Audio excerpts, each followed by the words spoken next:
Hello student, MS classes में आप सबका स्वागत है। आज हम लोग जो है कक्षा 10 का एनसीईआरटी जो विज्ञान है, जो पिछले 2024 में क्वेश्चन पूछा गया था, उन सब का मैं सेट कर रहा हूं। हम लोग सेट नंबर 2 तक अभी हम लोगों ने कर लिया है। अभी सेट नंबर 3 का मल्टीपल चॉइस करेंगे और उसके बाद इसके अंदर जो है लिखित वाले क्वेश्चन को भी हम लोग करने का प्रयास करेंगे। तो चलिए शुरू करता हूं। शुरू करने से पहले मैं जो है थोड़ा जूम कर दूं ताकि आप लोगों को स्पष्ट दिखने लगे और जो है इसमें फिर जो है कोई डाउट ना रहे। अब देखिए, उम्मीद है कि आप लोगों को जो है स्पष्ट दिखने लग गया होगा बिल्कुल से। ठीक है, तो आप लोग अगर स्पष्ट दिख रहा है तो एक बार जो है लाइक कर दे और कमेंट करके बता दे अवश्य। ठीक है, तो चलिए शुरू करते हैं क्वेश्चन को। पहला क्वेश्चन देखिए हमारा क्या लिखा है कि किसी वस्तु का आभासी एवं आकार में बड़ा प्रतिबिंब बनने के लिए कौन सा दर्पण का प्रयोग किया जाता है।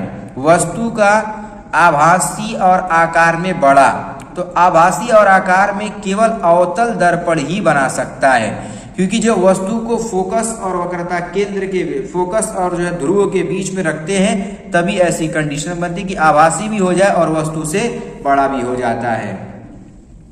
अब देखिए अगला प्रश्न क्या लिखा है कि किसी वस्तु का आभासी एवं आकार में बड़ा प्रतिबिंब बनाने के लिए कौन से लेंस का प्रयोग किया जाएगा। लेंस की बात कर रहा है यहाँ पर, तो लेंस जो होता है हमारा उत्तल होता है, और दर्पण की बात करेगा तो अवतल, लेंस उत्तल होता है। ठीक है ना, तो इस तरीके से हो जाएगा। अब देखिए अगला प्रश्न हमारा लिखा है कि आकाश के नीले रंग दिखाई देने का कारण। आकाश का नीला रंग क्यों दिखाई देता है, तो परावर्तन के कारण। तो परावर्तन के कारण नहीं होता है, अपवर्तन के कारण भी नहीं होता है। इसका जो ऑप्शन हमारा होगा प्रकीर्णन हो जाएगा, यानी सी वाला ऑप्शन हमारा राइट हो जाएगा। कौन सा? सी वाला, प्रकीर्णन। ठीक है ना। अब देखिए अगला प्रश्न लिखा है कि चौथा वाला, प्रकाश की चाल अधिकतम होती है। तो बताइए प्रकाश की चाल अधिकतम किसमें होती है, जल में या कांच में, हीरे में, निर्वात में। तो निर्वात में सबसे ज्यादा प्रकाश की चाल होती है। ठीक है ना, सबसे ज्यादा चाल निर्वात में होती है प्रकाश की, याद रखिएगा। अब देखिए अगला प्रश्न क्या लिखा कि यदि 3 विभिन्न मानों के प्रतिरोधों को श्रेणी क्रम संयोजन में जोड़ दिया जाए तो उन सभी में निश्चित रूप से एक ही मान होगा। तो हम जानते हैं कि अगर प्रतिरोधों को श्रेणी क्रम में जब जोड़ा जाता है तो उसके अंदर जो प्रवाहित धारा होती है वही निश्चित होता है, और इसके अलावा वोल्टेज की अगर बात करें तो वो निश्चित नहीं होता है। अब देखिए इसमें जो है कहीं प्रवाहित धारा वाला ऑप्शन दिया है।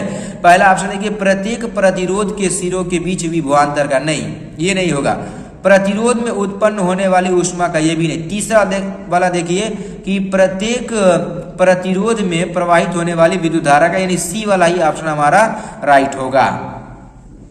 अब देखिए छठा क्वेश्चन क्या लिखा है कि किसी विद्युत परिपथ में किसी प्रतिरोध के सिरों के बीच विभवांतर की इकाई होती है। विभवांतर की इकाई क्या होती है, तो विभवांतर को हम लोग जानते हैं कि वोल्ट में मापा जाता है, यानी सी वाला ऑप्शन हमारा राइट हो जाएगा। ओम की अगर बात करें तो इससे जो हम लोग प्रतिरोध नापते हैं, और एम्पियर धारा होता है, ये वोल्ट वाट होता है, जो शक्ति होता है। अब देखिए 7वां प्रश्न क्या लिखा हुआ है, एक चुंबकीय क्षेत्र में क्षेत्र के लंबवत स्थित वैद्युत धारावाही चालक पर लगने वाले बल की दिशा होगी। बल की दिशा क्या होगी, तो लगने वाले चालक के बल की दिशा। तो यहाँ पर चुंबकीय क्षेत्र में, तो चुंबकीय क्षेत्र में अगर बात कर रहा है तो लंबवत स्थित विद्युत धारावाही चालक पर, यानी दोनों के लंबवत होगा। इसके अंदर दोनों दिशाओं के लंबवत होना चाहिए। जैसे ऐसे रहता थे, देखिए इस तरीके से अगर हम बताएं, यहाँ पर देखो अगर ऐसे ये हमारा है ना, ये सब एक दूसरे के हमारा क्या है, लंबवत है ना।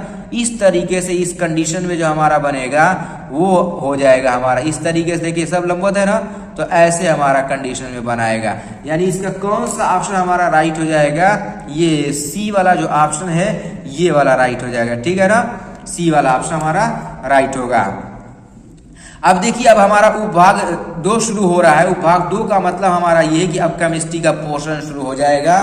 देखिए क्या लिखा है कि एल्केनो का सामान्य सूत्र होता है। तो एल्केनो का जो सामान्य सूत्र होता है वो CnH 2n+2 होता है, यानी इसका बी वाला ऑप्शन हमारा राइट होगा।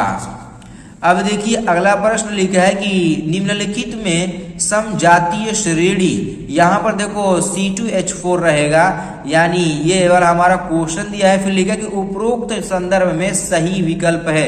ए में पहला और दूसरा, तो पहला तो है लेकिन दूसरा नहीं है, फिर पहला चौथा, तो पहला और देखिए चौथा, यही दोनों वाला हमारा सही होगा, पहला भी और चौथा भी। ये बी वाला इसका ऑप्शन हमारा राइट है 9वें का। अब देखिए 10वां प्रश्न क्या लिखा है, निम्नलिखित में से कौन सा धातु ठंडे जल के साथ हाइड्रोजन गैस बनाता है। तो यहाँ पर हाइड्रोजन गैस बनाता है, कौन सा धातु जो है वो हाइड्रोजन गैस को बनाता है, तांबा, सोना या पोटेशियम। तो पोटेशियम वाला ऑप्शन हमारा राइट होगा। अब देखिए यहाँ लिखा कि 0 pH वाला विलयन होता है। तो 0 pH वाला विलयन कैसा होता है, अम्लीय होगा, क्षारीय होगा, उदासीन होगा या उपरोक्त में से कोई नहीं। तो ये अम्लीय होता है। कैसा होता है, अम्लीय। 0 का मतलब अम्लीय हो जाएगा। अब देखिए 12वां प्रश्न लिखा है कि सूर्य के प्रकाश एवं पर्णहरित की उपस्थिति में कार्बन डाइऑक्साइड तथा जल के संयोजन में निम्नलिखित में से कौन सा यौगिक बनता है। तो कार्बन डाइऑक्साइड और यदि अगर जल के मिश्रण की बात करें तो इसकी सिचुएशन में जो बनता है वो हम लोग को ग्लूकोज का निर्माण होता है। किसका, ग्लूकोज का निर्माण होता है, यानी ए वाला ऑप्शन हमारा राइट हो जाएगा। अब देखिए 13वां प्रश्न क्या लिखा है कि निम्नलिखित रासायनिक समीकरण को पूर्ण करने में निम्नलिखित में से कौन सा यौगिक प्रयुक्त होता है। यानी ये रासायनिक समीकरण को जो है प्रयोग करने में कौन सा जो है हमारा यौगिक प्रयोग होगा। तो इसका जो है अभिक्रिया देखिए यहाँ पर ऊपर दिया हुआ है और इसका जो है ऑप्शन भी यहाँ पर ऊपर है। देखिए यही अभिक्रिया हमारी है और इसी को पूरा करने में कौन सा यहाँ पर तत्व होगा। तो यहाँ पर देखो यहाँ पर जो होगा वो सोडियम हाइड्रोक्साइड हो जाएगा, यानी बी वाला ऑप्शन हमारा इसका राइट हो जाएगा। ये था उपभाग 2 का जो कि केमिस्ट्री वाला पोर्शन था। अब जो उपभाग 3 शुरू हो रहा है ये हम लोगों को जो है बायोलॉजी वाले पोर्शन से शुरू होगा, उपभाग 3। अब देखिए यहाँ से उपभाग 3 का हम लोग क्वेश्चन शुरू करते हैं। देखिए लिखा है कि पौधों में प्लोएम का कार्य होता है। तो पौधों में प्लोएम का कार्य होता है, तो क्या कार्य होता है हमारा, देखिए लिखा है जल व खनिज पदार्थों का परिवहन या जो है वाष्पोत्सर्जन, खाद्य पदार्थों का स्थानांतरण। यही वाला सही होगा, खाद्य पदार्थों का स्थानांतरण। अब देखिए अगला प्रश्न हमारा क्या है कि मनुष्य में पाचन की शुरुआत किस अंग से होती है। यानी जब हम लोग खाना खाते हैं तो खाना खाने के बाद जैसे ही खाना जाता है तो कहाँ से पाचन की क्रिया शुरू हो जाती है, ये क्वेश्चन में पूछा है। तो अभी खाना जब मुंह में होता है हमारा तभी से पाचन की क्रिया शुरू हो जाती है, क्योंकि जो सलाइवा होती है, जो लाल ग्रंथियां होती हैं, वो उसको तोड़ने में, विखंडित करने में पाचन क्रिया में सहायक होते हैं। अब देखिए अगला प्रश्न हमारा क्या है कि निम्नलिखित में से कौन सा एक पादप हार्मोन है। पादप हार्मोन की बात कर रहा है यहाँ पर। पहला ऑप्शन इसका क्या लिखा है, थायरॉक्सिन, फिर उसके बाद लिखा जिब्रेलिन, एस्ट्रोजन और इंसुलिन। तो इसमें पादप हार्मोन की अगर बात करें तो जो इसका ऑप्शन होगा हमारा 16 वाले का जिब्रेलिन वाला जो ऑप्शन हमारा यही वाला राइट हो जाएगा, इसका यही वाला सही है। अब देखिए 17 नंबर का प्रश्न क्या है कि वृद्धि हार्मोन स्रावित होता है। वृद्धि हार्मोन, तो वृद्धि हार्मोन स्रावित होता है किसमें, थायराइड ग्रंथि में या जो पीयूष ग्रंथि के अंदर। तो इसका जो ऑप्शन सही होगा वो यही बी वाला, पीयूष ग्रंथि के अंदर ही जो है वृद्धि हार्मोन स्रावित होता है, ये याद रखिएगा।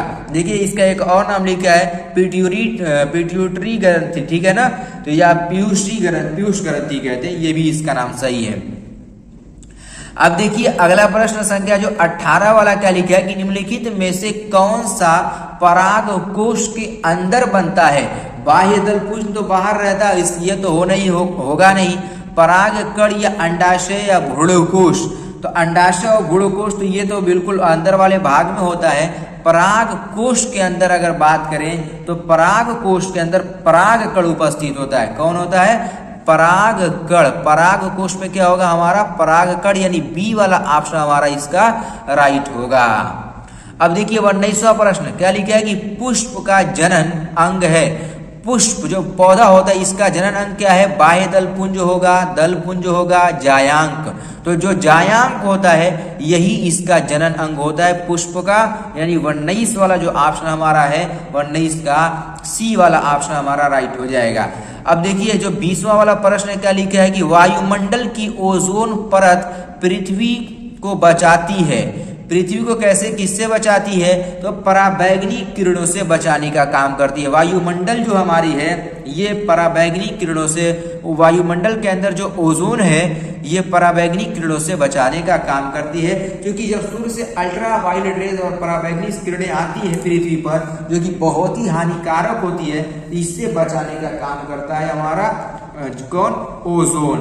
ठीक है, ये 20 प्रश्न हम लोग इसके किए हुए मल्टीपल चॉइस के। उम्मीद कर रहा हूं कि इसके अंदर जो है जो थ्योरेटिकल क्वेश्चन है उसको भी करने का जो है करवाने का प्रयास करूंगा। तो चलिए अब हम लोग जो है मिलते हैं अगले लेक्चर में। तब तक के लिए आप लोग जो है इसको अच्छी तरीके से तैयार करके बिल्कुल रखिए।